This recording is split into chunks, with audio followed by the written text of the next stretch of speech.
Good evening everyone, welcome back to my channel. Thank you so much for joining me. A warm welcome to all of my new subscribers. I seem to be doing like crazy well at the moment. I don't really know what's going on. It's going through the roof, which is fantastic. So thank you so much for being hardcore supporters of my channel. What to tell you? This week has been probably one of the stressful weeks I've had. I will go more into that at the end of the video. If you are just here for whips and hauls and things like that, then what I'll do is I'll do that first, and then I will do everything else going on in my life after that, so that you're not going to get bored. But I have lots of whips. I have a lot of new starts. I have got an FO. I have got lots of haul. So I think it's going to be a pretty decent video with regards to content. I only found out literally just about an hour ago that my partner was actually going to go to work. So I'm literally winging it. So I haven't managed to kind of get everything sorted out. I normally write lists and, you know, kind of bullet points of what I want to put in the video, but I don't really think that's going to happen. I do, however, have my trusted planner.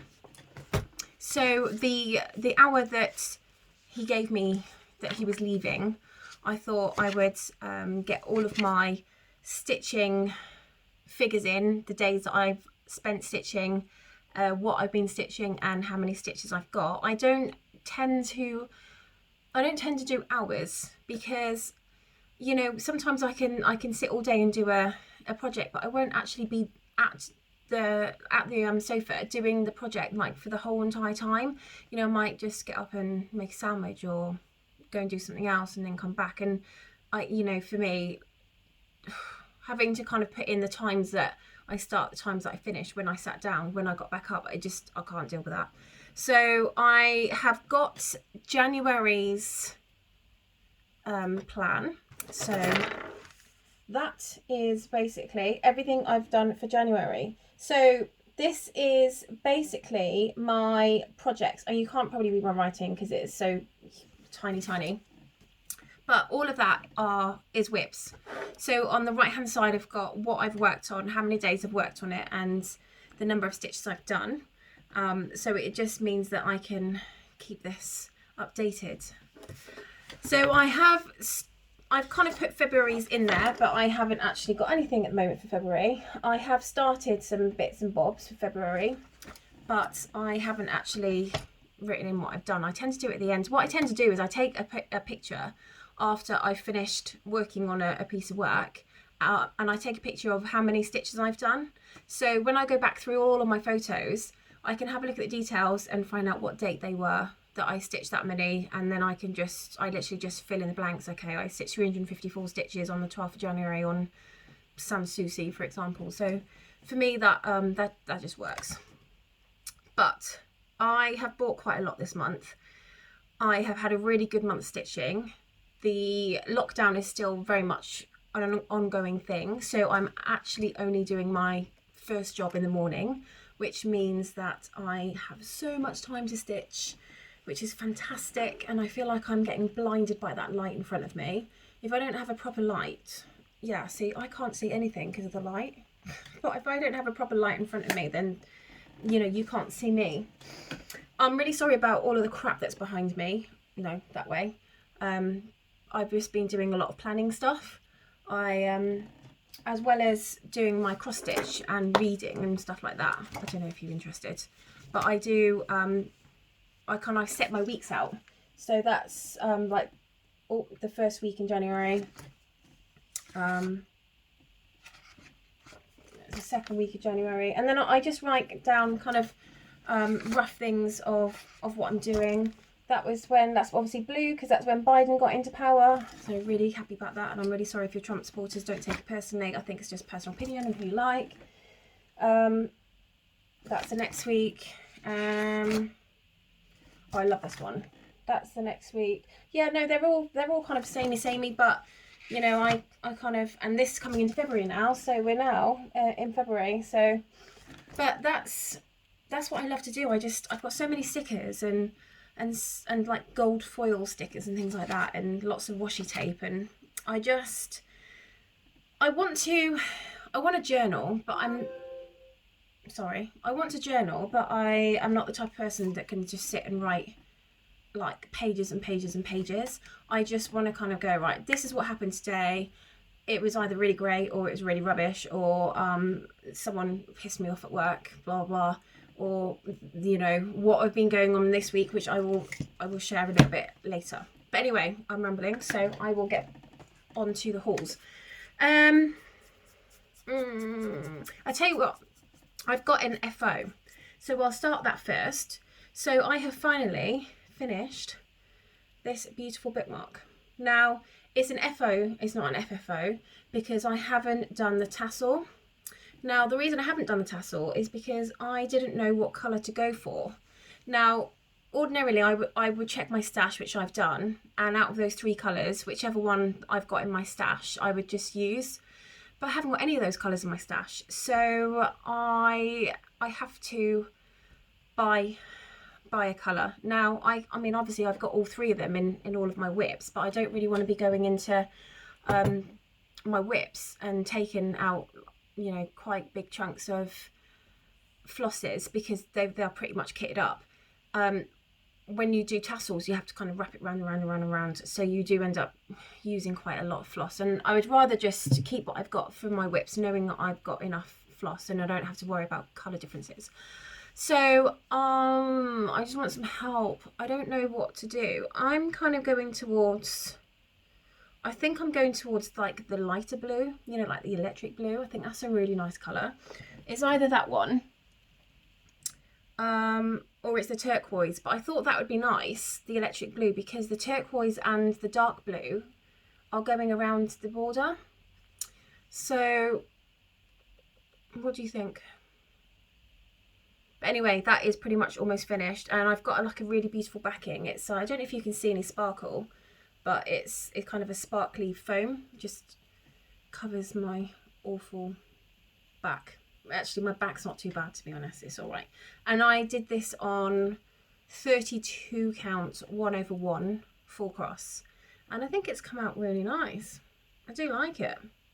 I like it because you can see without it being like a full coverage, it's nice because you can see the crosses, so it looks stitched. Does that make sense? Whereas I think sometimes when you do like a full coverage piece, it doesn't look stitched. You just see colour.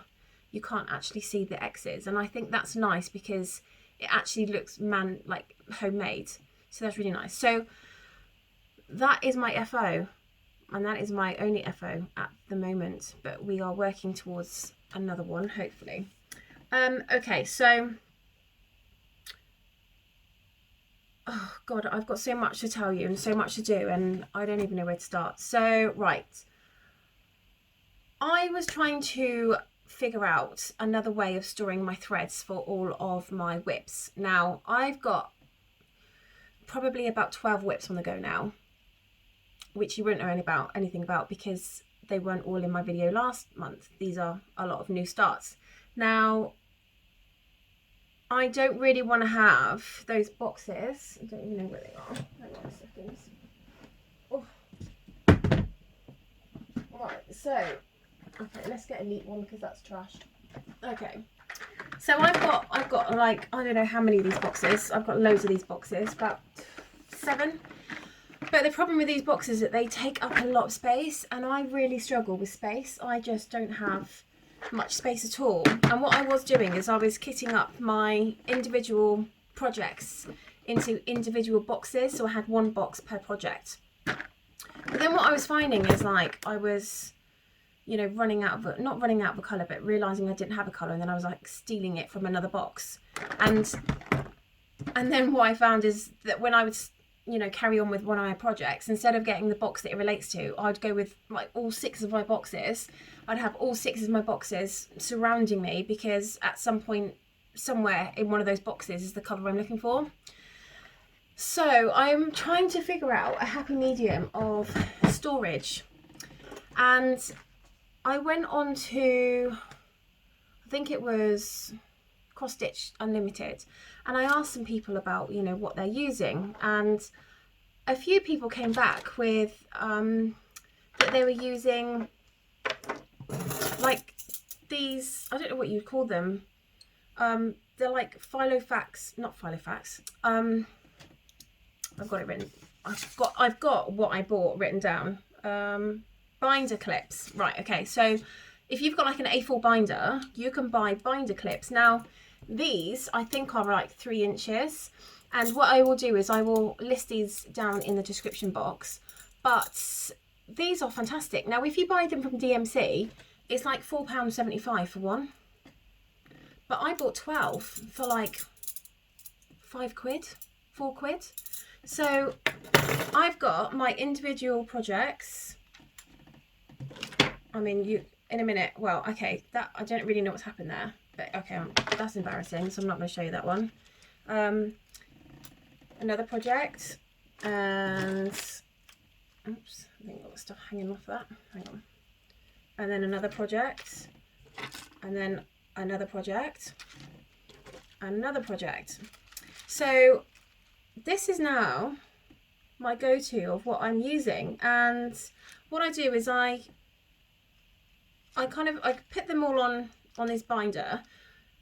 I also have one of these like thread bobbin things, and you can't see at the bottom because for some reason that pen is really light, but that says bookshelf, so I know that that's for my bookshelf. And this one is Storykeep, I believe, because that's the one that's got the most on at the moment. See, I'm blinded, I can't even see.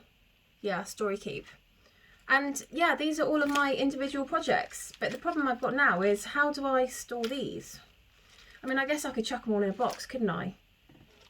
So like I can just put all these like in one box, and that I will know what they relate to. Now this one I obviously haven't fixed, but along with well, it's not really a haul actually, because I had them already. As you probably know, I've got a horse, and I've got some plaiting bands here. Now these are just tiny plaiting bands. I don't know if you can like see there, you've got like, I've got a whole bag of plaiting bands, and they're like tiny, but you know what, these are fantastic for let me just show you. Okay, so for example, so I've got this bit of floss that's like hanging down, so if you wind it round, and then so you've got the tail end that's like down here, what you can then do, or what I'm doing, is, because this is quite a small band,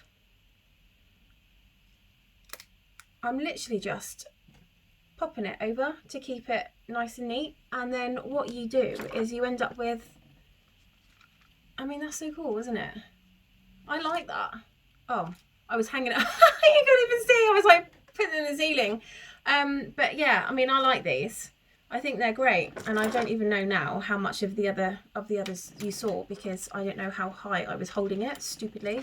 So yeah, so these are what I've gone for. So I think I'm just gonna have like a box, and I'm just gonna chuck them in a box.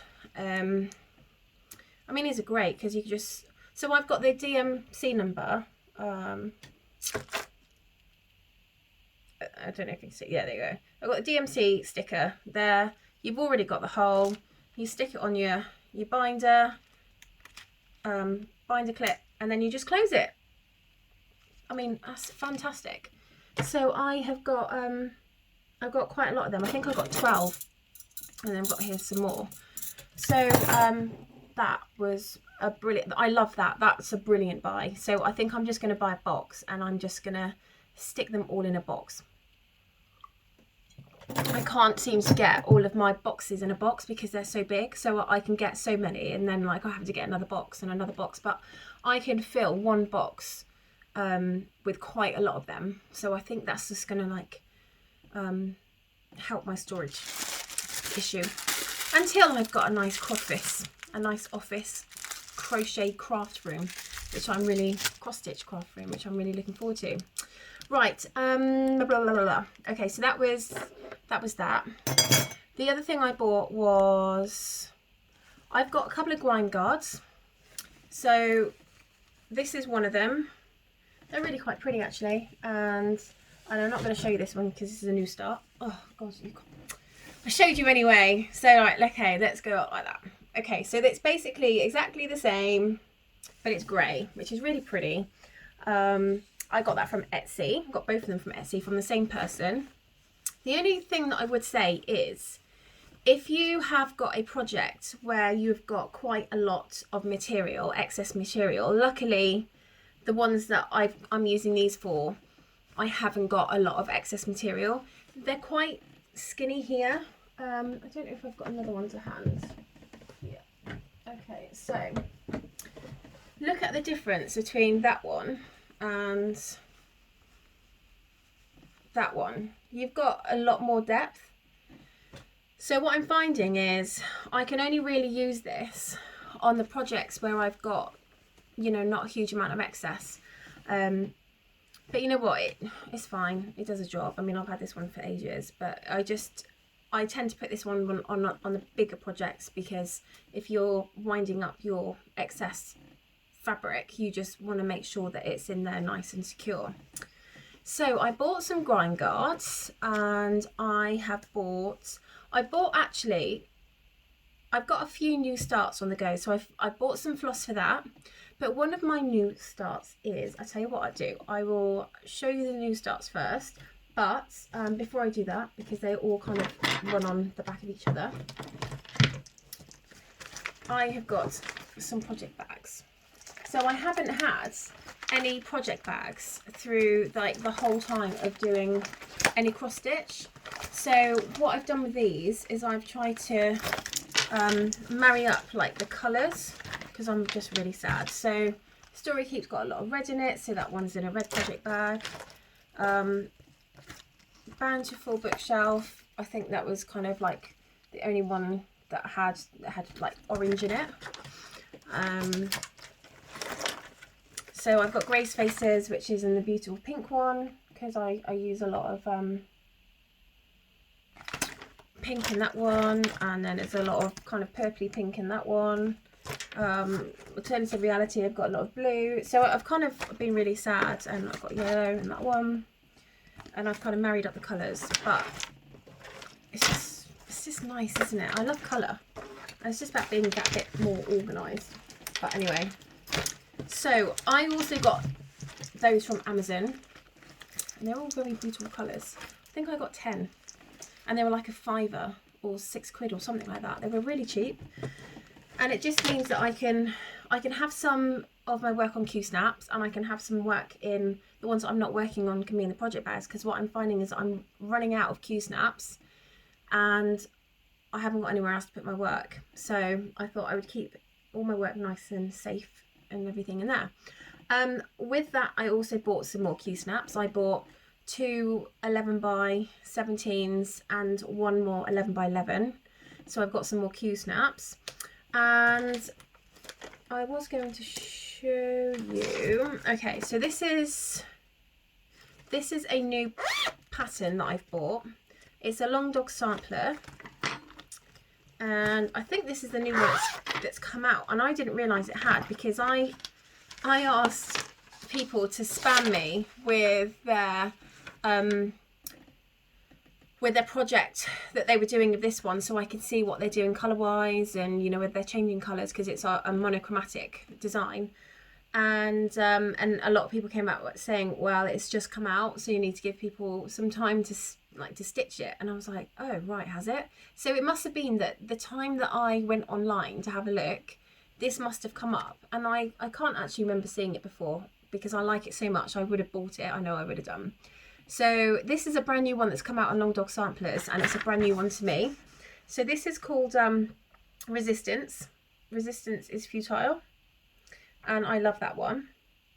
And I am doing that one on 28 counts Lugana opalescence, because I love the sparkle, and I have done actually some of that, so I will show you that in a bit.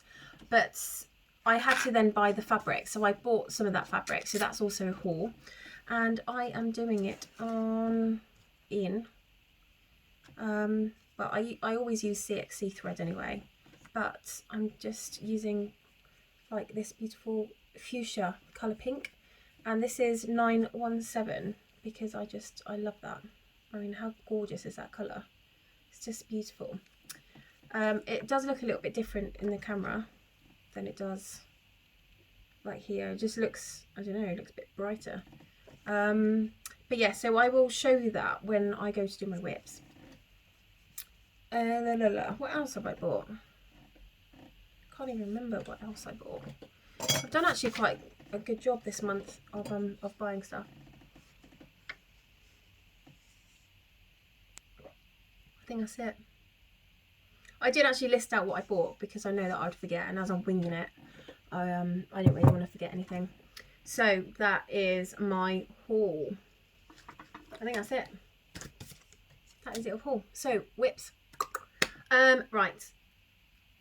You know what I'm going to do? I am going to do my whips in the order that they are in this because I don't want to forget any, and I know that I've had everything in order. Right, okay, so the first one that has come up is winter, which is, oh, I'm gonna have to do that thing again, aren't I, where I should have been organised. Stupid idiot. Give me 1 second. Oh, right, so why didn't I don't think I don't know why that I haven't printed it off. No, I don't know why I've not printed it. Right, okay, give me 1 second. So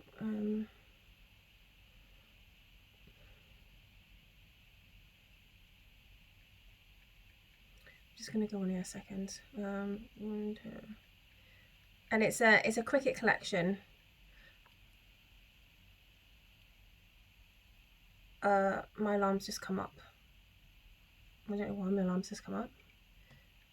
Sorry, I'm just looking because I've got what I'm looking at down here as well, so I can see what I'm looking at, so I can make sure that I'm always in the picture. So let's just go on just a quick one. Okay, let's just go on that one because you'll know what I mean.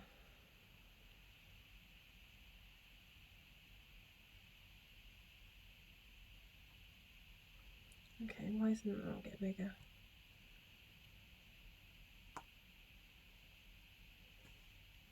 Okay.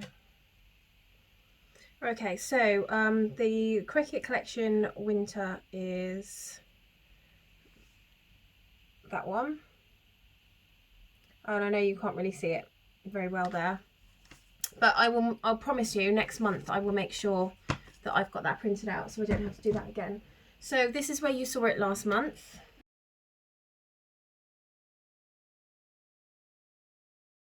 And this is where we are today.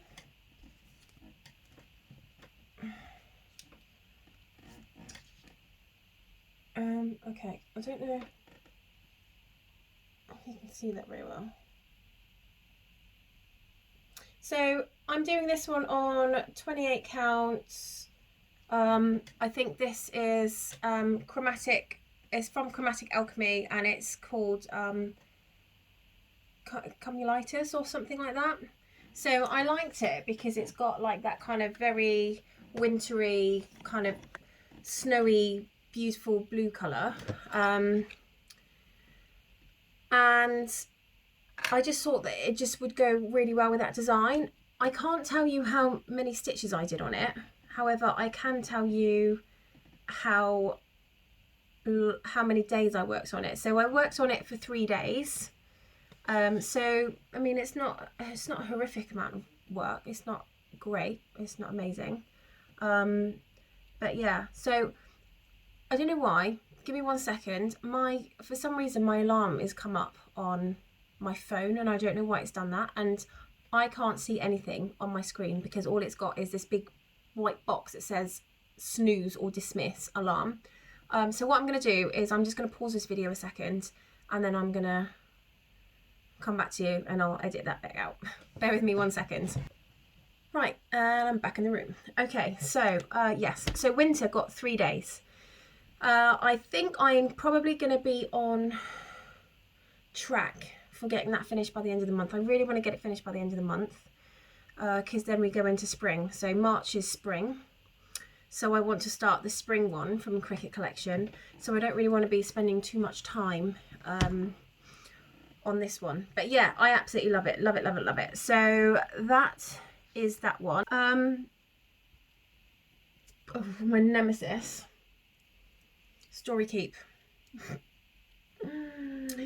So Storykeep got 4 days and I did 964 stitches. That's not bad, is it? So let me show you what it looks like, even though you probably just saw it anyway. So let's open anyway. So Storykeep is this one. Ta-da! Very, very nice. Very beautiful. Don't like 25 count. Won't ever use 25 count again. So I'm not really enjoying this one, which is a shame because I absolutely love the picture. So I can't wait to start. I think this month I'm going to start the 18 count, 2/1.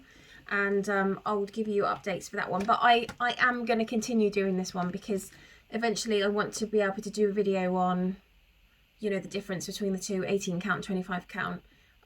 People seem to think that you actually lose a lot of the sharp detail, but you don't, because it's exactly the same number of stitches. It's not like diamond painting. If you get a smaller diamond painting, because you haven't got the number of diamonds on that picture, it becomes more pixelated, it becomes less clear, you lose the detail the smaller you get. But when you have got a cross stitch project, you know, you've got 500 times 500 stitches, whether you've got 25 count or 18 count or 32 count, it's still 500 by 500 stitches. So you still have the same number of stitches, it's just that one project will be slightly bigger than the other. So my 25 count will be a lot smaller and my 18 count will obviously be a lot bigger. But I do want to do like a comparison so people can see the difference, even the difference in size. You know, you don't necessarily know like what the size difference is. Is it half a size again bigger, or is it, you know, it's just slightly bigger? You know, how much of a difference do you get, especially when people are wanting to frame their work and, you know, they tend to go up a count, you know, from 14 to 18 to get like maybe a slightly smaller project, because if you do a project on 14 count, then you're going to get a much bigger project than if you do the same thing on 18. So I've done 964 stitches on that one, and I need to find it. Aha, here we are. It is here. Right, okay. So this is what it looked like before.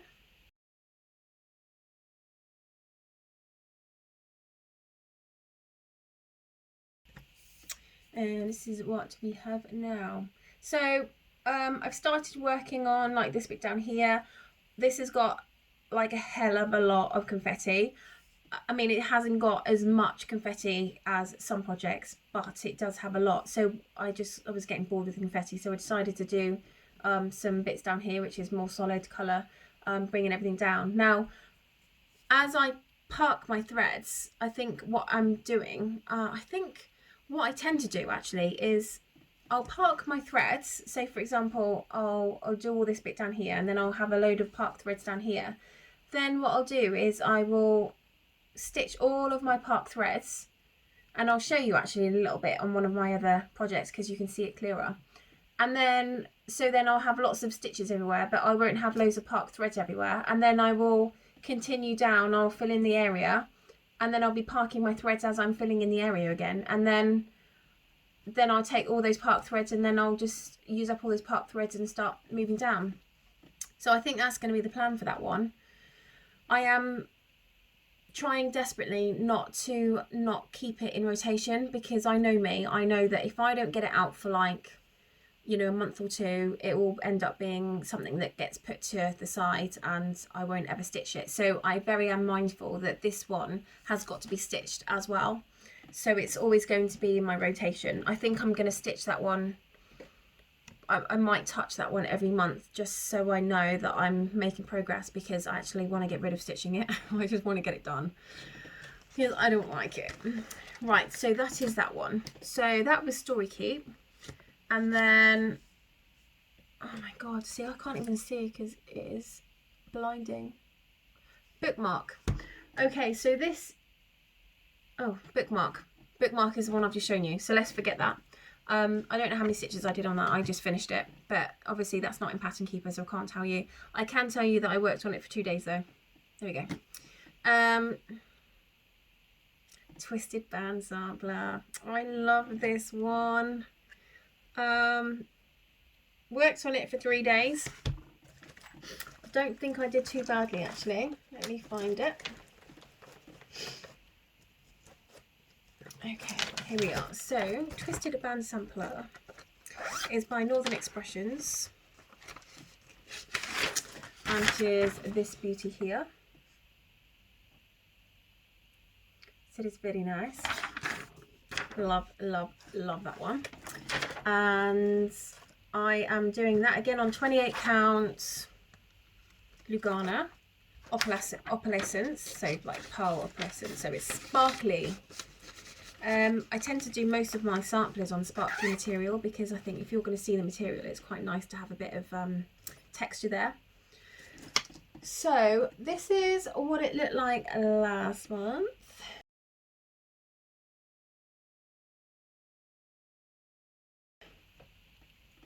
And this is what it looks like this month. Oh gosh, I just smacked myself in the head. Right, there we go. I'm going to try and move it across. So I've done, I think I'd only done that band. So in this one I've done that band there. I think that's right. No, actually, no, I lie. I did that band because I think I remember starting on the flowers. So I've done the whole of the one colour of the flowers. So I got them complete. And now I'm starting on these two. But I'm doing these together so that I'm not making any mistakes. And I know where my sort of, what's the word? I know where the gaps are and things like that, and the spacing, that's the word I'm trying to think of. So I know that the spacing's right and things like that. So like between these two. So I'm doing them together to make sure that I get the spacing like absolutely right. So that is Twisted Band Sampler. And how many stitches did I do? So on that one, so I worked on it 3 days and I did 1,113 stitches. So that's not bad, is it? That's all right. And that was, yeah, I said it was on 28 count, didn't I, Lugana? Yeah, 28 count Lugana, 2/2 full cross. Okay, so my next one is, right, this is a new start. So excited! I need to figure out what project bag I'll put it in now. Right, I think I put it in this one. Oh, you know what? I didn't tell you, did I? This is also a haul. I also bought this. Yeah, this is another project that I bought, but it's only a small one. It's fine. So I should have added this to my new buys. And this is from Stitch Class, and I found it on Etsy. And all it is a beautiful letter H. So that is obviously my initial, because my name's Holly. And I saw that, and that was one of those like impulse buys. I was like, oh my god, that's amazing. And I could start that, and I know it won't like take forever to do because it's only like a sampler. So I'm also stitching this on, 28 count, 2/2 full cross on the Lugana. Again, this is like the sparkly fabric. However, I wanted to actually frame this in one of those little photo frame things. So I'm now thinking that 28 count is maybe too big. But I also have got, I wasn't going to show you this until next month, but I'll show you now. I will show you now. Right, so I also bought, because obviously my initial is V, because that's my last name. Well, V is not my last name. My initial of my last name is V. So I got that one as well. And I am going to do that one in like a really beautiful, like a almost like a Cornish blue colour. And I'm going to do that on 32 count 2/2 and see how that goes. I want to be able to see the difference in sizes. But again, this would be, even though they're not the same projects, they're like the same but different. So the size of them is the same, if that makes sense. So if you did, and then both in 28 count, they would both be the same size letters. But I want to see like what the difference is between 32 count and 28 count is. So this is what I've done so far. I'm doing this with, I don't know what colour that is, but I will let you know. I can't remember now. It was like the only pink that I had that was available that I liked. So I think it's like 3/8 something. I've got a feeling it's in the 3000s anyway. And I don't know. So I'll find out for you, and I'll either pop it in the description or I will pop it on the screen. I'll probably actually pop it on the screen. Be easy for you. Then you've got it there, haven't you? Yes, so I'm doing that 28 count and it's coming along really nicely. I'm really enjoying it. I love the fact that it's nice and small. So that was one of the reasons why I got the Q-snap for this one here. And I don't think I'm going to start the V yet. Oh, I don't know. I've got the material for it. And then that's it then, isn't it? It's a lose-lose situation if you've got the material and you're thinking, oh, I want to start something. Oh, I'm like a crazy new starter. I just love new starts. But now I've got to the stage where I've got projects in the project bags, and I've got like 1, 2, 3, 4, 5. I've got 5 Q-snaps, 6 Q-snaps, 4 frames. I'm like, I haven't got any space for all this stuff. But I'm finding it an absolute ball ache putting my projects on Q-snaps. I don't know why, I just hate doing it. It's just such a nightmare. I don't find them very what's the word, easy to handle, because when you click them on and then like you find your material skewiff and you've got to take them off again, and especially if you've got to, you know, you've got a certain size of fabric, and you know where you started working, you've got to make sure that your Q-snap kind of leaves about that much from the top, and you know sometimes when you snap them on, it pulls the material up, which means the area you're stitching on ends up going in a non-stitchable area. Oh my god, so it's just a nightmare. So I don't like putting them on. However, I prefer using them because I'm finding that these frames, the Elbessee frames or whatever, I don't know what they're called, they are driving me nuts. The tension just for some reason disappears. The nuts loosen. You can't then loosen them. You can't then tighten them up because then you end up de-threading them. And it's just a nightmare. So, for example, this one here, right? Okay, so can you see like how flappy this is? Don't know if you can see. Oh no, it was this side, wasn't it, that was really flappy. So that's really flappy. Now, I can try and tighten it, but you still get that flap. So on this side, I know this is going to sound crazy, but these are sheet clips. So you know when you've got a fitted sheet on a bed, and if you go like under the mattress where the fitted sheet goes under, what you can do is you can clip under the corner the 2 sides of the fitted sheet together, so it stops the fitted sheet from, I guess, just stops it from like flipping up and coming off. And that is literally all that they are. And you will notice that they are massive trends on all of my frames, my wooden frames, because I just can't get the tension. It's just crazy. I feel like I'm spending more of my time, you know, rolling them to get the tension and, you know, tightening up the, you know, the little bolt things, which just are just crap. They just, you know what, I don't know what's going on, but I swear I didn't have this issue before, or maybe I was just like, you know, new to it and it wasn't annoying me enough. And now I'm like, I want tension. I'm the type of person that wants like, if you can see, like, wants proper drum, like drum tight tension. I like proper tension that you can't, you know, I don't know if you can hear that. That's me. That's what I love. And I'm not getting that from the frames, and I'm going mad. It's driving me bonkers. But anyway, so I definitely have gone on a tangent, haven't I? What was I saying? Oh yeah, so that that H I'm doing on, I think I said 28 count Lugana 2/2, and I did, because it can go into Pattern Keeper. I don't know if anyone's asked, if anyone is interested. It is compatible with Pattern Keeper. Now what I tend to do is I only tend to buy projects that I know that I can put in Pattern Keeper, because for me it's easier to keep on top of how many stitches I'm doing, and I'm so much quicker using Pattern Keeper. It's unbelievable. So anyway, I did 708 stitches. I'm so blinded by this light. I think next time I'm gonna have to like take out one of the lights. 708. So that's not bad, you know. That's all right. I mean, that's not nothing to be sneezed at, is it? So that's good. So that is that one.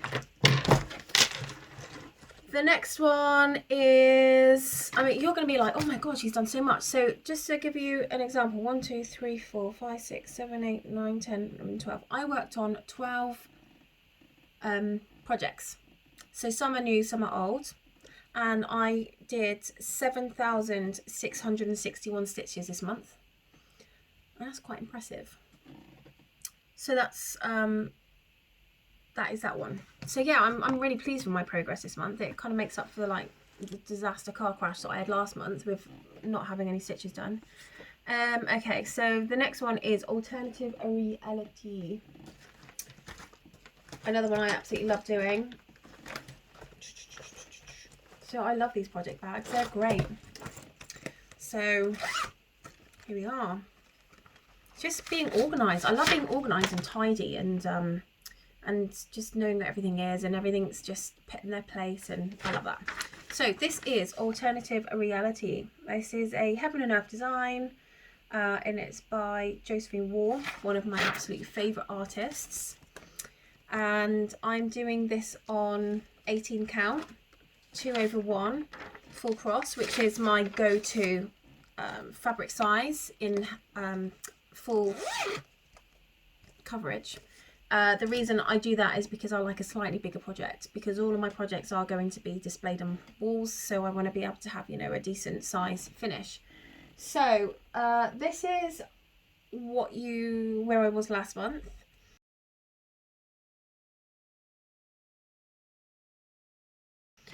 And this is where I am this month. Now, if you just bear with, I just need to sort out some of these park threads. It's not as tidy as it was last month. I mean, last month I had some really nice kind of, you know, edging going on, and it was really neat. But this is where I am this month. Okay. So, what I was saying to you about putting on my park threads. So I had all of these, they all had like park threads that like along here, basically all hanging down like these and like these. And what I've done is I've worked in my park threads. I can't currently see what you can see, so I apologise. I'm hoping that I'm in frame. So yeah, so basically worked down all my park threads until I didn't have any anymore. And then I think what I'm going to do is like fill in the blanks and start, you know, creating a load of park threads again, and then I'm just gonna, you know, fill in using the park threads again. I think I enjoy that way of stitching. So I've not gone like super cross country, but I haven't like stuck to, you know, like one area and make sure I've got every single stitch in that area. I don't know. Do you know what? I think for me it's like I will just stitch how I fancy stitching. So if I feel like I want to be really neat and just do, you know, 4 squares at a time, because I tend to do 4 squares at a time, rather than 1 or 2, because I find at the end the back is like really messy then if I just do 1 square. If I do 4, you're kind of like separating the threads out, so it's not so bad. But yeah, I'm just stitching how I feel. It just, so many of my projects are so different. But for this month, I think I've tended to go rogue, and I've just gone into like, right, well, sod the parking. I'm just gonna like put in all of my park threads, and then we're gonna start again and park all the threads. I don't know, I just like it. I like getting all my, because I find that park threads can look really messy, especially if they're like partway through your work. So it's nice to like just to get all your park threads stitched. But yeah, so that is Alternative Reality, and I did 3 days of work on that one, and I did 665 stitches. So that's not bad going either. So my next one is Soucis. So this is a long dog sampler that's been going for a little while, and I think, oh bugger, hang on a second, because I'm running out of project bags. I think I need to buy some more. I've got like 12 of these damn things, but I've got so many projects, it's unreal. So I think I need to invest in some more. It's fine, it's not a problem. Okay, so this one here is Soucis, a long dog sampler. So I'm doing this one on 32 count 1/1. No, 32 count 2/, oh my god, get your brain in gear. 32 count 1/2. That was hard work. So yeah. Oh my god. Do you know what? I don't know, did I show you what? I don't know whether I started talking about resistance and then didn't show you that I was working on that project. Oh no, that was a new buy. That was a new haul. No, okay, just ignore me. That's fine. That will come back into play in a second. So anyway, so Soucis. So this is where it was last month.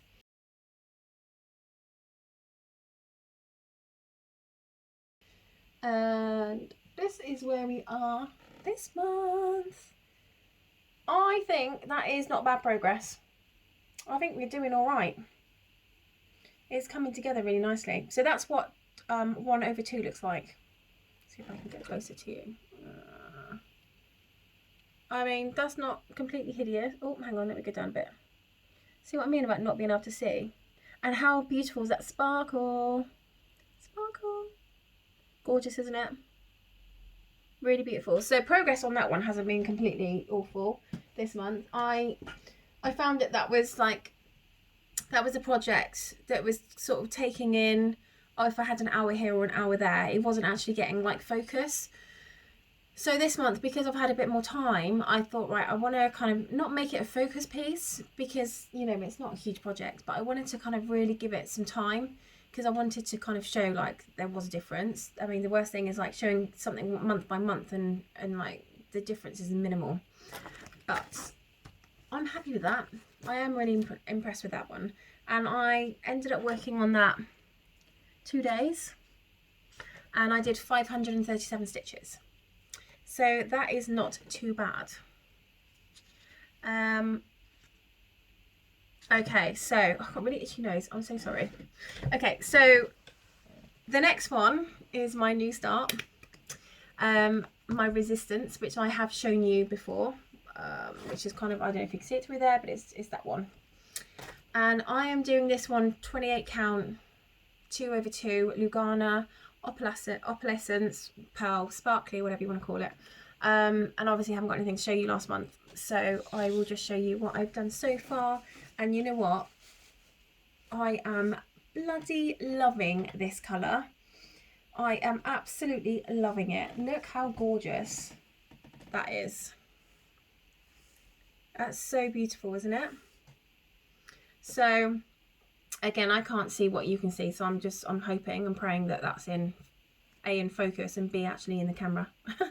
So this was the first part. This is like a band sampler, so that is the end of the band, and I think what I'm going to do is I'm going to work across and do each band like individually like that, rather than doing it like a page here and then a page there. I think that's how I prefer to do it. Okay, well, I did turn the volume off my phone for notifications, but of course my tablet goes, doesn't it? So I'm really sorry about that. But yeah, so I am happy with the progress on that one. I did 406 stitches and I worked on it 2 days. So it's not amazing, but I love it. I absolutely love it. I love working on it as well. It's just so nice. I just love the colour. I really wanted, because this is going to go in my wall.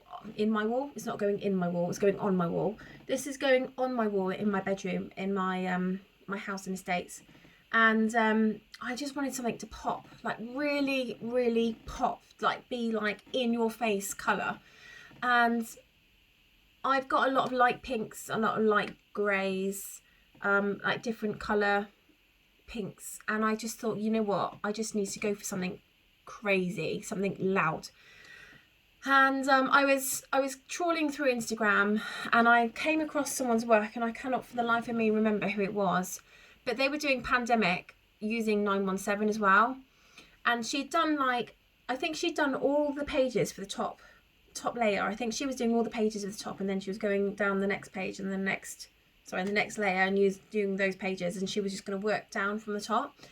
And the colour looked amazing, and that was like there's not much that really gets me up. And I think I was just scrolling through my phone, just lying back on my pillows on my bed, and when I saw that, I was like, I actually got up to attention. I was like, oh my god, that's amazing, that's what I need. I wanted something with some like colour that pops, and she was doing it in 917, and I was like, that's such a nice loud, bright, beautiful, happy colour.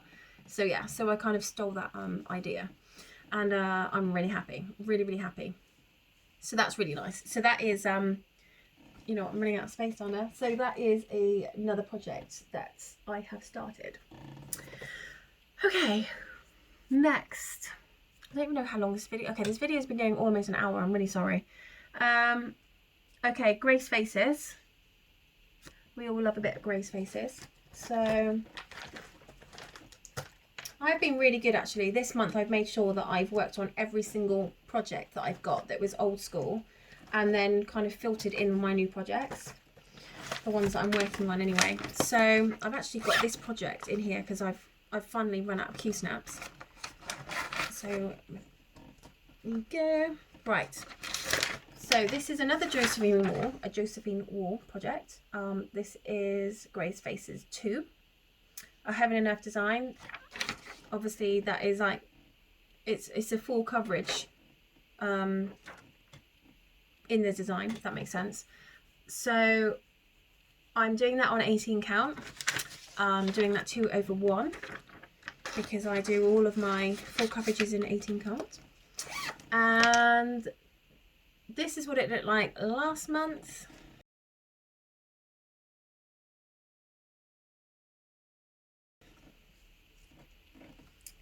And oh my gosh, okay, and this is what it looks like this month. Now again, I can't see what you can see. I can only just hope and pray that you actually can see what I can see from the back. Again, lots and lots and lots of park threads.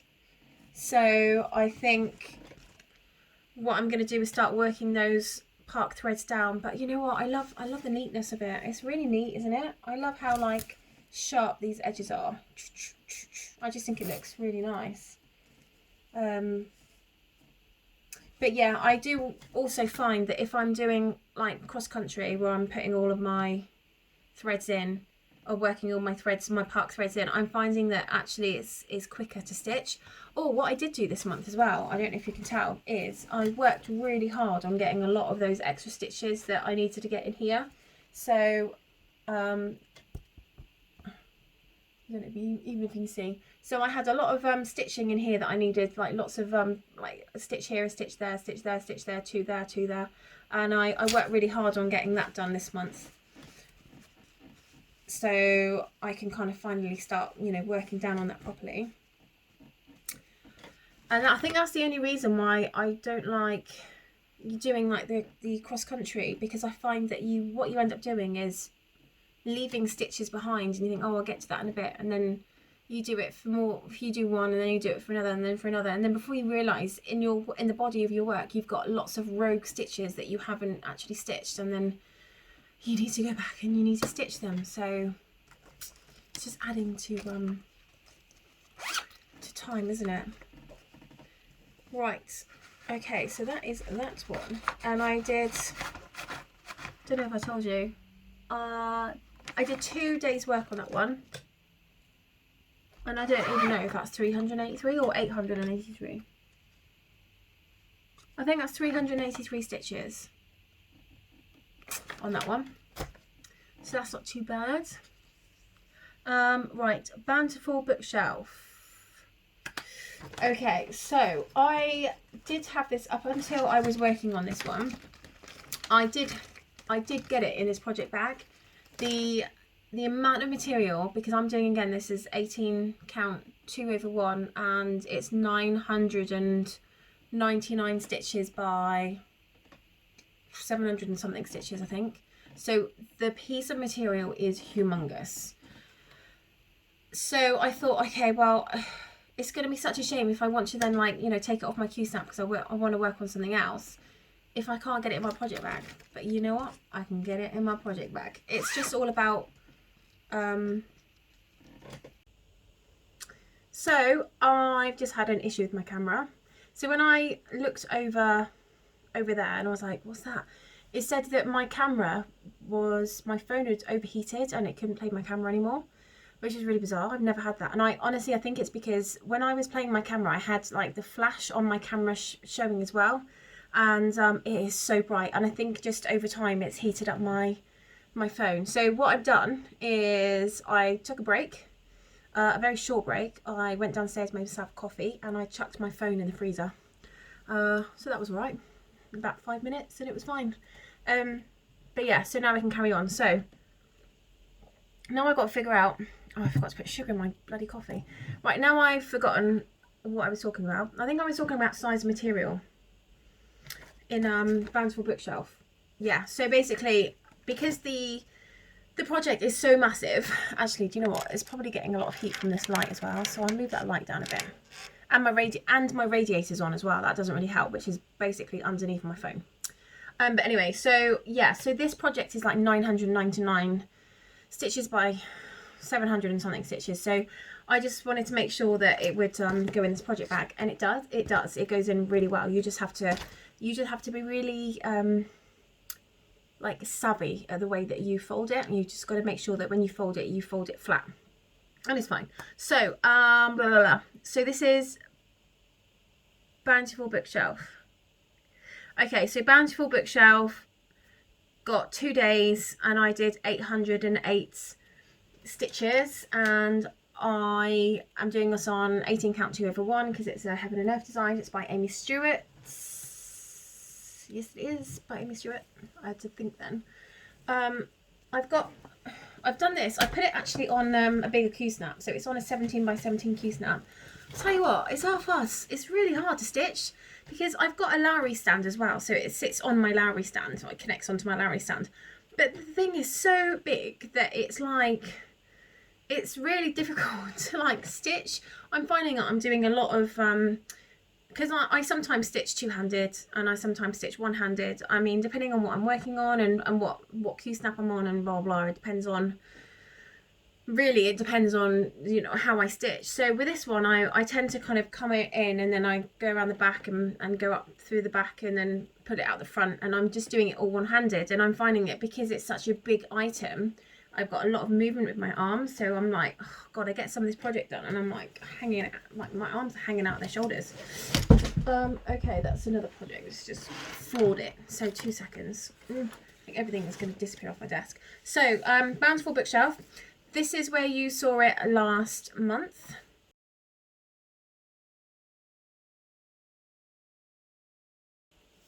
And this is where I am now.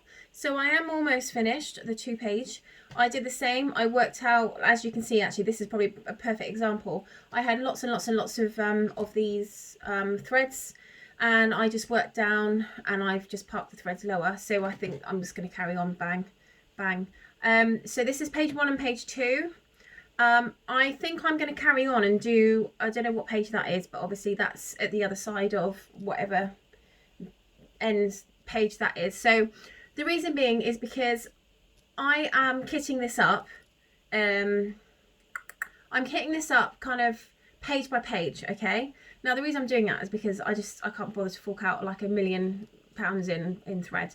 But anyway, not that you need to, because it's CXC thread, so it's really cheap. But what I want to make sure is the threads that I've got at the moment, I want to make sure are exactly the same colour by book. So I'll make sure that all of these that are in this one are the same threads, and all of these like light tans and browns are exactly the same dye lot that go into this. So this book and this book will have exactly the same dye lot threads, and of course obviously down here as well. Now if I was to go across and then come down, I am just worried that if I was to like then buy some more threads, that potentially I would have a slightly different shading.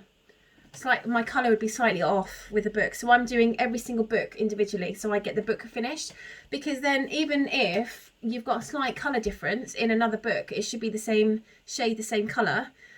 Doesn't really matter, because as long as that whole entire book is the same shade, it doesn't really matter whether you've got a very slight difference to this book, because they're different books, so it doesn't really make much difference at all.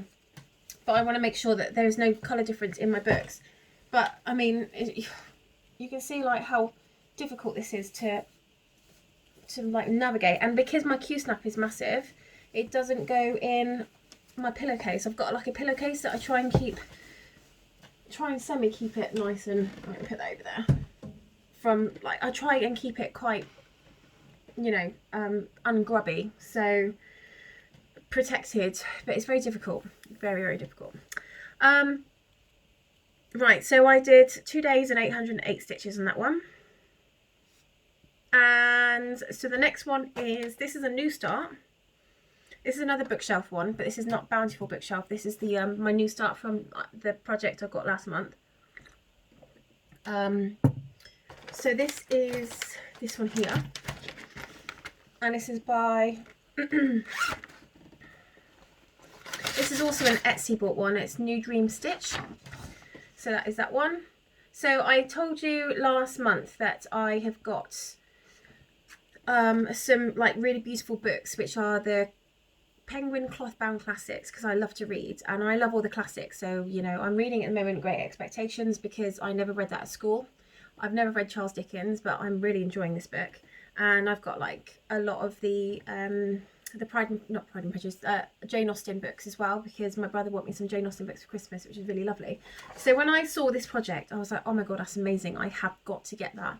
And it's going really well.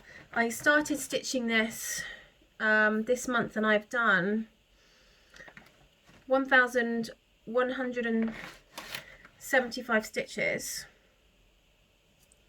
and I worked on this for 3 days, so I was really enjoying it. Okay, so basically trying to figure out what way this is up now, and this is where I figure out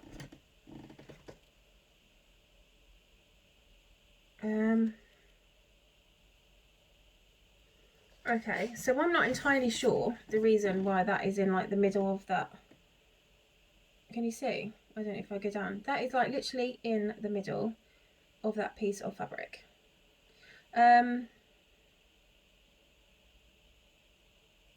Interesting. So I'm not actually too sure if I've thoroughly cocked that up already. I will have to check, but I'm assuming that I wouldn't have done. I'm not that stupid. I do count and then recount and then recount. But that's an awful lot of fabric. I will let you know next month. I might be restarting that one. But anyway, I am enjoying that one. But I'm just really not sure why I ended up starting basically in the middle of that piece of fabric. We will see. Anyway, I haven't done tons, So I don't even know how I didn't notice when I was folding it up. Like, what on earth? That's crazy. But again, I'm doing the 18 count, 2/1 full cross. That got, yeah, 3 days. Oh, that'd be a waste of 3 days if I've thoroughly cocked that up, won't it? But anyway, let's see. Doesn't matter. I'm sure it's fine. As long as I've got like a 3-inch gap, like at the bottom, I don't really mind how far down it is. I don't understand how I've like wasted all of that fabric at the top if I've done that. Like, why? That doesn't make any sense. Right, okay. Anyway, moving on. Oh yeah, so the last but by all means not least, this is the last project that I worked on. This is also a new start, and see, I told you there'd be a lot of stitching, didn't I? There we go. I couldn't resist because it's quite a small one. I thought it'd be like a nice one to do, but I have started quite a few small ones. So this one is another Amy Stewart, and this is a Heaven and Earth design, and it is called A Stitch in Time. It's like an ornament. So I've got the big, like the big version of this, and I've also got it in max colour, super size because I'm nuts, and I've also got Bountiful Bookshelf max size, max colour, like super size max colour. But I don't really want to start the other one until I'm at least halfway through this one, because I think this is going to take me 111 years to do anyway. So I thought I'd prefer, what I really want to do is I want to have like a few smaller projects on the go and actually get some finishes, because I don't want to be sat here like 25 years time going, oh yeah, I'm still here but I've got no finishes yet. Oh, so boring. So I need to get finishes. So I've decided to go small. So I've got that one. Again, I'm doing this one 18 count 2/1 because that is my go-to. I think the finish on that one would be a little bit smaller. So I just decided to have like a bigger finish on that one. Obviously I've just started this one, so I've got nothing to show you from last month, but I've got something to show you now. I've done 902 stitches, and I worked on that for 2 days, which is not bad. That must have been a really good 2 days, because the week I've had has been unbelievable. So there we are. And yeah, I mean, like, look at that. That's excess. I mean, this is what I mean by like normal excess. So that's why the other project is worrying me slightly. But we will see. I really don't know what I was thinking. I don't know what was going through my head when I decided to like start projects halfway down. But it is what it is. It is what it is. We will see. So that is all of my stitching for this month. 7,661 stitches over 12 projects. So there we are. I don't know if I spoke much about my focus last month. I think my focus is going to be alternative reality, Bountiful Bookshelf, Twisted Band Sampler, because I'm loving doing that one at the moment, and my Storykeep. I don't really need to focus on winter because, you know, that's quite a small project, so I can't imagine that that's going to take too long to do. That's quite a nice one, that one. But I think that is everything for stitching. So if you came just for the stitching and the whips and blah blah blah, thank you so much for joining me, and I will see you in my next video. And if you have come for like the full car crash of a week that I've had this week, then stay tuned. Right, let's just put some of this away.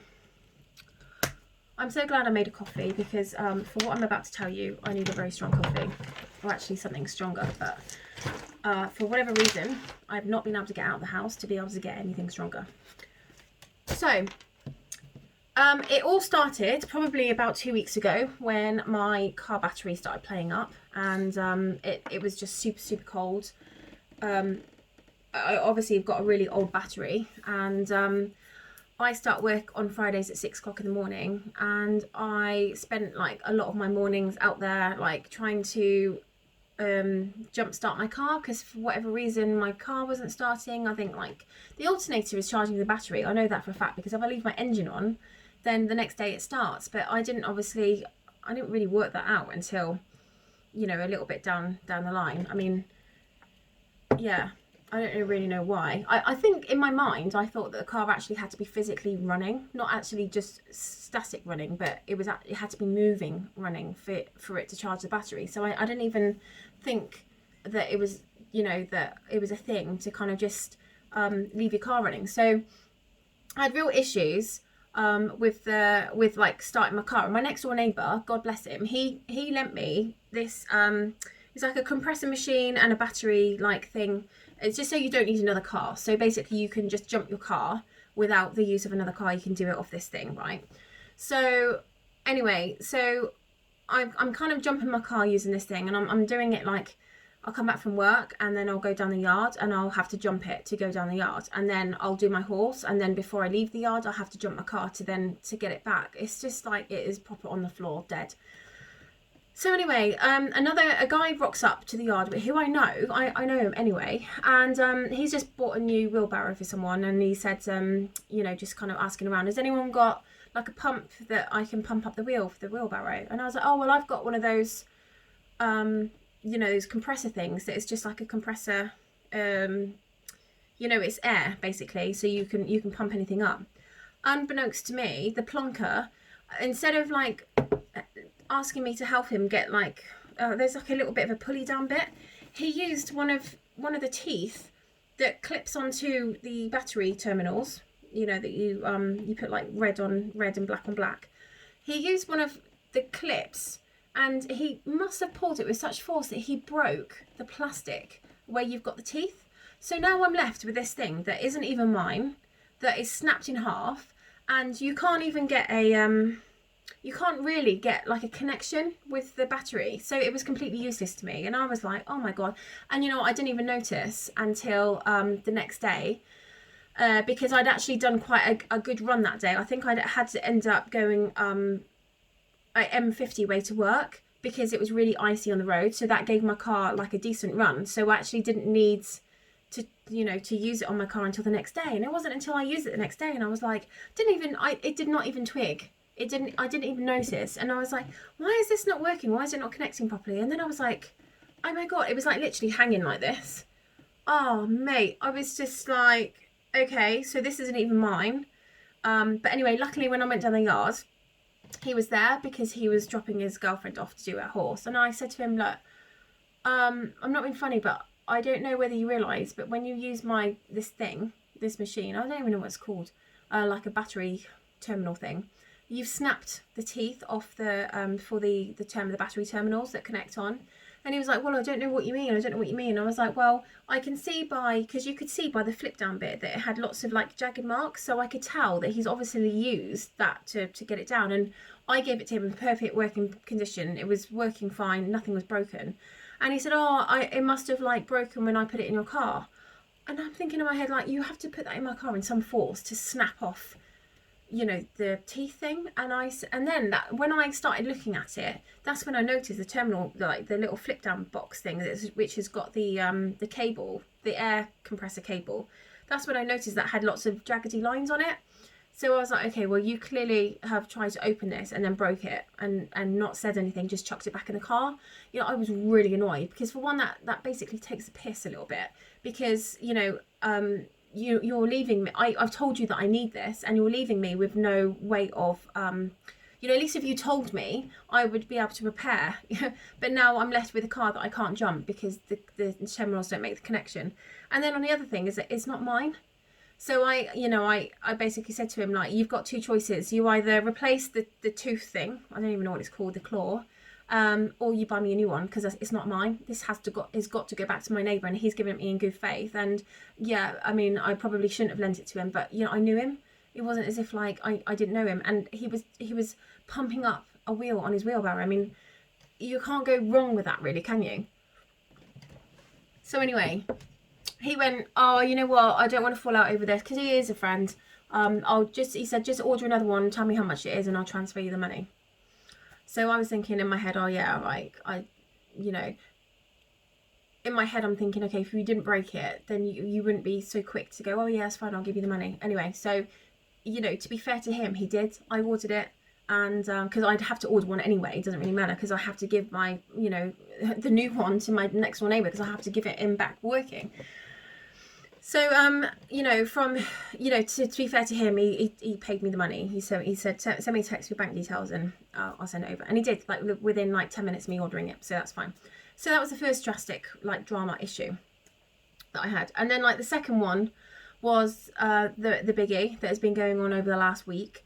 Now, some of you may or may not know, depending on where you are in the country, the world, whatever. I'm in the UK, and I live in Gloucestershire, which this time of year is renowned for flooding. I mean, when I say flooding, I mean flooding. I mean, we are talking about 8 foot of water outside my house. I'm right opposite a river called River Severn, and I live in a village called Maysmore, which is like the Maysmore, Turley and Asherworth are 1 or 3 of the highest hit, I'd say, like, little villages in the UK.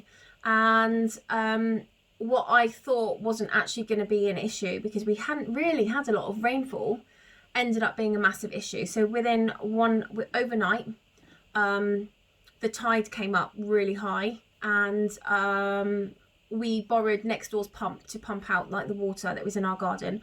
What I'll do, I'll try and leave some, just so you can kind of get a feel for it. I'll see if I can stick in some pictures as I'm talking, so you can actually see what I'm talking about. And so we were, like, that pump, it was like 200 litres a minute or something. It's pumping out crazy.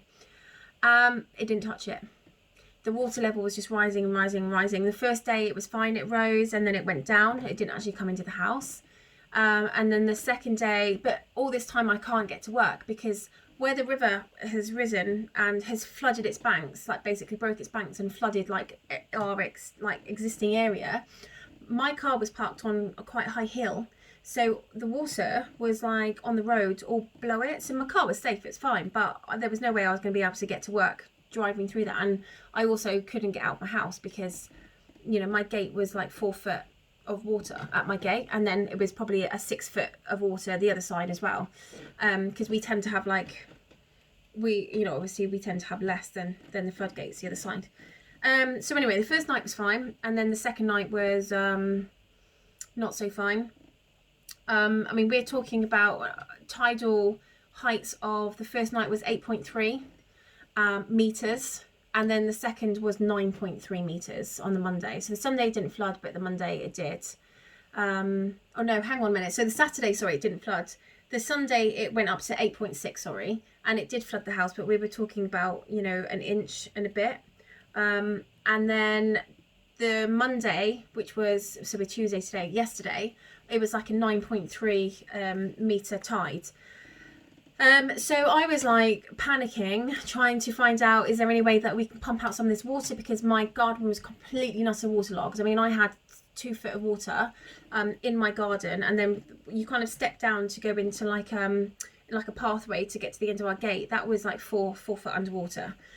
And there was a guy that came to the rescue, amazing. He gave us 8 pumps, which could pump out 60,000 litres of water per hour. And I was thinking, oh my God, amazing. We've kind of won this battle. It's fine. This is an immense amount of water it's going to pump out. It won't end up coming into the house again.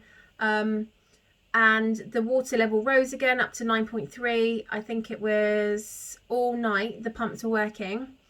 And the next day I woke up and we were flooding in the kitchen by about 3 inches. And I don't think I kind of got down on high tide, but we don't get hit by high tide for an hour after, because it takes an hour, for the water levels in our garden to reach the water levels they're supposed to, purely because I think the weight of the water behind the floodgates is pushing the water in my garden up. So basically the groundwater's got nowhere to go, so all the water seeps under and up. And my landlord was living us at the same time as well, and we're trying to sort out. But those pumps, that were pumping out 60,000 litres an hour, that were working all night, did not touch any of that water in our garden, which goes to show how much water was coming in. I mean, it was just an immense amount. We live in a house that's like 18th century, so foundations aren't amazing. So we tend to find that when it comes under a house, it comes up through the floor as well. We ended up with, in the end, I think we ended up with about 4 inches of water in the house, which isn't a complete catastrophe, because last year we didn't have the pumps and we had about 4 foot of water in the house. I mean, I woke up one morning and went to go downstairs, and like, I think the 4th or 5th stair was where the water level was. So there's me going into panic mode, going, oh my god, what the hell is going on? My cats are following me down, and then they get so far, and then they're like looking at what's there, and like looking at each other, and then looking at me really confused. We had to call the fire brigade, because the thing you had is that even though our electrics are quite high because we're used to getting flooded out, it hit the electrics, and I couldn't. We had to. I think it hadn't quite hit the electrics and sparked out, but I said to my partner, like, it is going to hit the electrics, and then once it hits the electric box, this water is live, and it's if you're trying to get people to rescue you, it's a very, very crappy situation to be in, because it's dangerous, it's life-threatening. So before it even got to that point, I literally not dived into the water, but I drove myself into the freezing cold water, switched it off at the thing to switch off any electricity coming in. So that at least then the house wasn't live. But then with that, you lose your heating, you lose your hot water, you lose your lights. You literally, you cannot live there in that situation. So I then phoned the fire brigade on my phone. That's the other thing, is like, if you've got no electric, you can't charge your phone. Your phone is only there for as long as you've got juice on your phone, and then all your fridge freezer's gone off. It's it was so high that my fridge freezer was on its side. It was on its side, and Frank ended up going out of the house to the fire brigade, who rescued us in the freezer, in the fridge freezer. So it was just crap. We had to stay out of the house for like 2 weeks. It took 2 weeks for the water levels to go down enough that we could actually get back in the house. So it went down, and we and Frank went in and cleared it all out and cleaned it, and then 2 days later we were flooded out again, to exactly the same height. So we were basically spent 2 weeks out of the house. But this time round, those pumps, I think, although they didn't stop the water from coming in completely, I think they really kept it at bay, which meant that we only had like 4 inches of water. So I'm there downstairs, like, making a curry in my wellies in 4 inches of water, having a glass of wine. I think that was like the last of the bottle. Just sat there, leaning up against the counters with all this water surrounding me, thinking, okay, this is like the most surreal experience ever. But we still had hot water, we still had light, we still had heating, and we still had, we could still use everything. So, all our white goods, we just chucked up on bricks, and that was fine. And now it's all gone now. The tide's gone down. We don't get another high tide for another 2 weeks. But I think we've got those pumps now. The guy said that we can keep the pumps, and that means that we can get like a real head start. The problem you've got is that when we got the high tide, we already had 4 foot of water in the garden, so it was just adding. So today I managed to get out to do my horse, because I wasn't able to get my car. I also don't have waders, so I couldn't really get out. But when the water level went down enough, it meant that I can, we've got a ladder that goes over to my next door neighbours, and I was able to get out, use my wellies and get out, and then over his garden and get out the end, and I could move my car so I could do my horse. So but everyone was really lovely down the yard. They all sort of like mucked in and helped me whilst I was stuck indoors. But I've been stuck indoors for like 3 days. Having said that, on the flip side, I haven't been able to go to work because I just haven't been able to get out of my car. So I've had loads and loads and loads of stitchy time. So that's brilliant. But the pumps are still going. It's almost all out of our garden now. I don't know if you can hear it in the background. And I did let my black cat out for a very short while. I really didn't want to let him out, because the other side of the gates, you've got like 6 foot of water. And if he was to climb on the fence, like onto the floodgate fence, and fall the other side, he's got nowhere to go. I mean, you've got water and then river. But he hasn't yeah, I've got a litter tray where I've kept them in the last couple of days, and he hasn't gone to toilet in the litter box. I mean, he's gone for a wee, but he hasn't done, like, I know it's a bit gross, sorry, he hasn't done a number 2. So in my heart of hearts, I know he's sensible. My other cat will use the litter tray, he's fine, and I don't trust him as much. And I know that for a fact that Stocks will not take any risks. So I let him out today, and he went through my garden, which is now clear of water, through next door to the left of ours, which is now clear of water, and went up the tree and out the back, because they haven't got any water, they're fine, they're completely dry. And then I used that opportunity when something happened to my phone, and I had to call it down in the freezer. I called him in and I fed him, and he came running. He was fine. He came through the back kitchen window, because we're free of water there rather than the front. So I'm hoping that he's okay now and he's been able to, like, you know, alleviate himself. But you know, they get stressed out, don't they? And you know, I had to weigh it up with keeping him in and being stressed and not going to toilet, to letting him out, knowing full well that even if he just went in the garden, that, you know, it's so dangerous, isn't it, when you've got constipation and you've got a cat that won't go to the toilet. So I made that decision and I let him go out, and I think he's come back. He does seem a lot happier in himself. I think he was in a little bit of pain where he was constipated and just needed to let go. But anyway, so that was my week.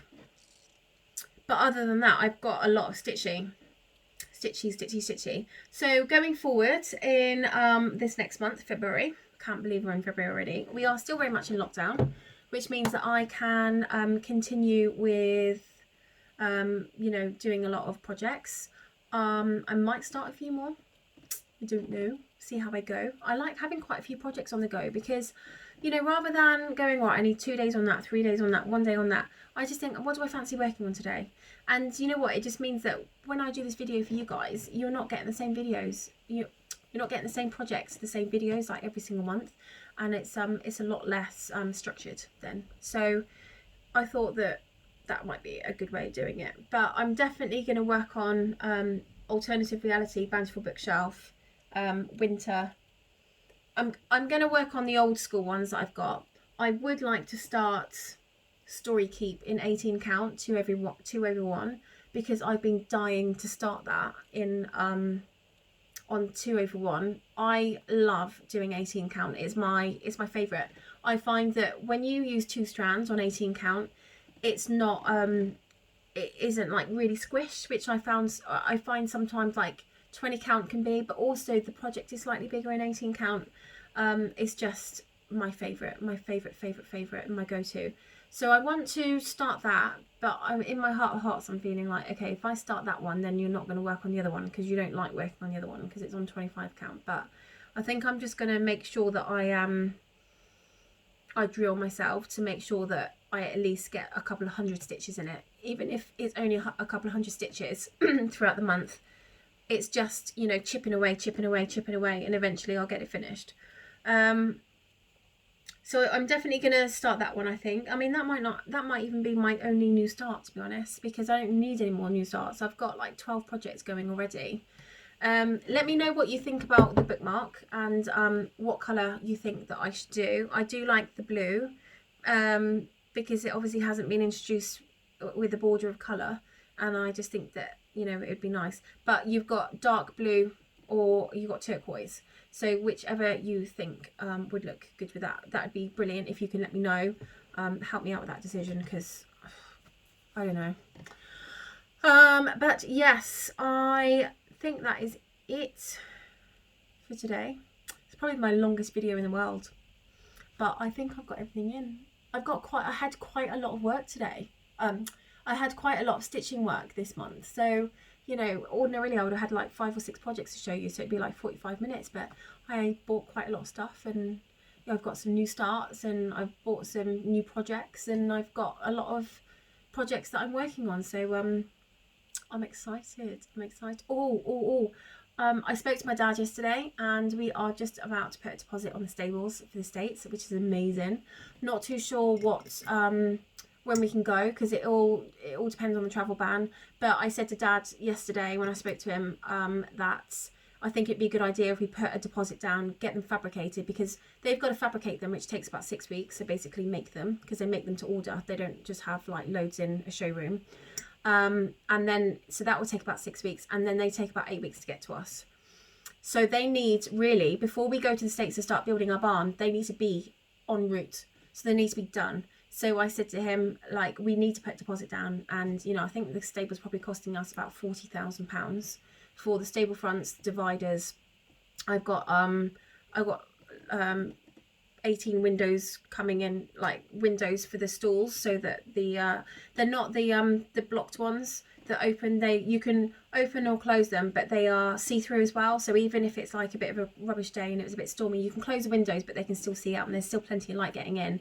And then I've got like mangers that are in the door as well. These are all like optional extras, plus some tie-ups that go with the spindles on my stables. So I've got like silver stables and then like gold or brass spindles, and they just look really opulent. And I think that I've decided not to get the wood from the stable company. I've decided to source the wood from the States, purely because I probably would go for a nice wood at the stables, and it only takes like a horse to smash a stable through, you know, and I'm not going to be able to replace it. So what I said to Dad is, we'll just get the stable metal, like basically the steel, or aluminium, whatever it's made out of, and then we'll put the wood in ourselves, because that means that we can stain it, because I would really like to have like beautiful sort of light oak stables, wood. So if a horse trashes one, brilliant, I can just, you know, take out the trashed wood, and then I can replace the wood and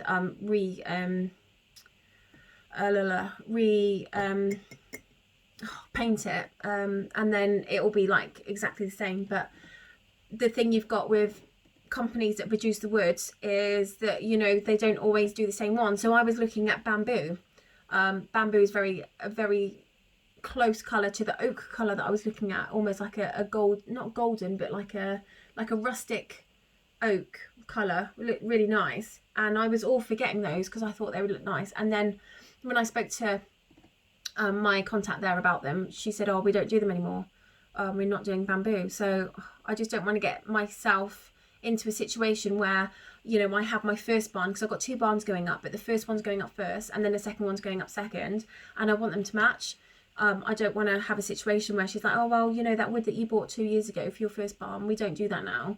And then I'm going to have like non-matching stables, and I haven't got OCD, okay, and I'm not even going to like pretend that I've got OCD, but I'm very like, I like everything matching. Everything's got to be just right, matching, symmetrical. Yeah. But so anyway, so I decided that we'll just put the wood in ourselves, and we stain it. That's the word I'm trying to say. We'll stain it, and then it doesn't matter whether they stop doing it or not. The stables, they're still going to do. Majestic is their most expensive range. I didn't go for the most expensive range on purpose. I was going to go for the next range down. But when I was actually saying to them about just having the metal, and that we would do the wood, it actually ended up costing a little bit less than what the range below was. And although I like that range, it's not as opulent as the top of the range that they've got. So I said to Dad, like, let's kind of, we're not blowing everything out the water, but let's get the top of the range stables, and then we can put the wood in, and that will save us loads of money. Plus we'll have like a really nice stable block, a nice indoor stable yard. So yeah, so that's exciting. So I was trying to speak to her today. She was on site, but I'll get that sorted over the next couple of days. We'll whack them some money, and so that will be starting. So as soon as they've lifted the travel ban in the States, we will be ready to go, which means also I will not get flooded out again in this house, because hopefully next year I won't be here. So yeah, I'm exhausted. This week has just knocked me out. I haven't been sleeping because I've just had visions of me waking up and being like 10 foot of water. It is honestly, until you are in that situation where you wake up, you go down to make a cup of tea, and like your whole entire house is underwater. Until you've lived through that, you will never fully appreciate like how much of a nightmare it is, and how much it kind of it throws your emotions. And yeah, my partner with my landlord was like, oh yeah, no, my landlord said, oh, she's really stressing, isn't she? And you know, Frank was like, yeah, she is. of course I'm going to stress. Like, I hate living like this. I can't go to work. I can't go out and do my horse. I can't go to the grocery store. Like, we are literally living like the Walking Dead. You know, apart from the fact we've not got walkers like trying to kill us every 5 minutes. You know, we're stuck. We're stranded. I've got a house full of water. I've got 2 cats that are stressing out beyond belief because they don't know what's going on. So yeah, I do get stressed out, but it is over now, and I think I'm much more prepared for the next 2 weeks. I think in 2 weeks we've got another high tide, and it's going to be higher than this one. But you know what? As long as we've still got the pumps, and as long as, you know, it doesn't go more than sort of 6 inches in the house, I can deal with it, because it does dissipate really quick. When the tide goes down, it does go out the house pretty quick, and then it's just a clean up. But you know, it is what it is. Anyway, I am rambling, and I've kept you for more time than you ever need to be kept. So I will say goodbye now, and thank you so much for watching. If you like this video, please press the subscribe button and the notification bell, and you will be notified as soon as my new videos go up. I have got a lot of stitching to do in the next month, which will keep me busy. So join me next time, and I will see you soon. Cheers, guys. Bye.